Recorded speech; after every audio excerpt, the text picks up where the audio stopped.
बीच एक और बड़ी खबर, कन्नौज में अखिलेश यादव और राहुल यादव की साझा रैली। कन्नौज में अखिलेश यादव और राहुल गांधी मंच पर पहुंच चुके हैं।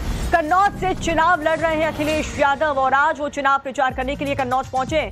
लोकसभा चुनाव में अखिलेश राहुल की ये पहली साझा रैली होने वाली है। एक मंच पर दोनों ही नेता नजर आ रहे हैं। इसका असर चुनाव में वोटों में कितना पड़ेगा ये तो आने वाला वक्त बताएगा, लेकिन आप देखिए आज कन्नौज में अखिलेश यादव और राहुल गांधी की ये साझा रैली मंच पर आपको नजर आएंगे। यहाँ पर भारी समर्थक अखिलेश यादव के पहुंचे हैं कन्नौज में इस रैली का आयोजन। कन्नौज में अखिलेश यादव और राहुल गांधी मंच पर इस वक्त आपको नजर आ रहे हैं। सीधा मनीष यादव के पास चलते हैं, हमारे सहयोगी हमारे साथ जुड़ चुके हैं।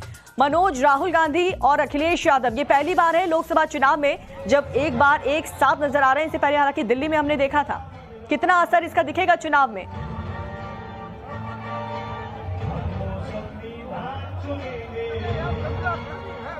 देखिए, गठबंधन में जरूर समाजवादी पार्टी और कांग्रेस शामिल थी, लेकिन अब तक कोई जॉइंट कार्यक्रम नहीं हुआ था। एक बैनर के नीचे होने के बावजूद भी मुस्लिम वोट बैंक की नुमाइंदगी के लिए दोनों में एक रार थी, दोनों में एक दूरी थी। लेकिन अब तैयारी दिखाई दे रही है कि एक साथ एक जॉइंट रैली की जाए। शुरुआत कन्नौज से हो रही है। अखिलेश यादव यहाँ से उम्मीदवार है, राहुल गांधी मंच पर नजर आएंगे और केवल यहाँ नहीं बल्कि कानपुर में जहाँ से कांग्रेस पार्टी चुनाव लड़ रही है वहां पर भी दोनों नेता उस कांग्रेस प्रत्याशी के समर्थन में वोट की अपील करने, जनसभा करने पहुंचेंगे।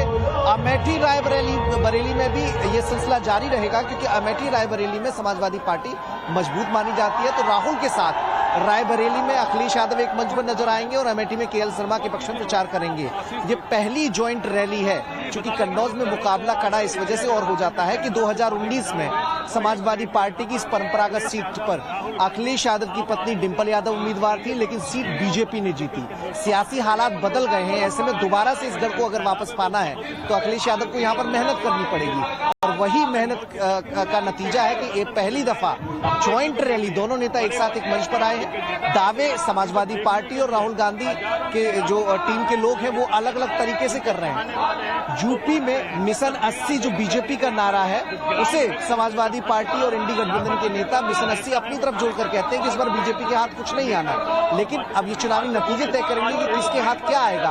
अपनी ओर से दोनों लोग जुटे हुए हैं। एक तरफ योगी आदित्यनाथ जिन्होंने बीजेपी की तरफ से कमान संभाल ली है, सुरक्षा का मुद्दा है, राम मंदिर का मुद्दा है, उसको लेकर वो वोट मांग रहे हैं और दूसरी तरफ अखिलेश यादव भी मोर्चा संभाले हुए हैं। चौथे चरण में जहां पर चुनाव होना है अखिलेश यादव वहां चुनाव प्रचार में डटे हुए हैं। वो भी महंगाई, बेरोजगारी को लेकर सरकार को घेर रहे हैं। संविधान बचाओ की जो उनकी लड़ाई है उसका नारा देकर जनता को अपने पक्ष में साथ लेने की कोशिश कर रहे हैं। और मजेदार बात यह है, दिलचस्प बात यह है कि बीएसपी जो कि इस बार अकेले चुनाव लड़ रही है, समाजवादी पार्टी की नजर दलित वोट बैंक पर भी है। अखिलेश यादव बराबर ट्वीट करके और अपने भाषणों में इस बात का जिक्र कर रहे हैं कि बीएसपी को अगर कोई वोट देता है तो दरअसल बीजेपी की ही मदद करना है। तो समाजवादी पार्टी ये मानकर चल रही है कि उसका जो ट्रेडिशनल वोट बैंक है जिसमें यादव मुस्लिम साथ है, उसके साथ अगर दलित वोट बैंक जुड़ जाता है जो कि बीएसपी के पास जा रहा है तो बात बन सकती है और ज्यादा से ज्यादा सीटें उत्तर प्रदेश में हासिल कर सकती है समाजवादी पार्टी। तो ऐसे में वो एक रणनीति अखिलेश यादव ने अपनाई है। और जैसे कन्नौज की अगर बात करें तो यहाँ पर लोकसभा क्षेत्र यादव परिवार काफी ज्यादा है और हमेशा से दबदबा समाजवादी पार्टी का रहा है यहाँ पर। लेकिन 2019 में हमने देखा था कि कैसे बीजेपी यहाँ से जीत हासिल कर पाई, लेकिन इस बार 2024 के समीकरणों की बात करें तो कितनी कड़ी फाइट यहाँ पर बीजेपी और समाजवादी पार्टी में देखने को मिल रही है।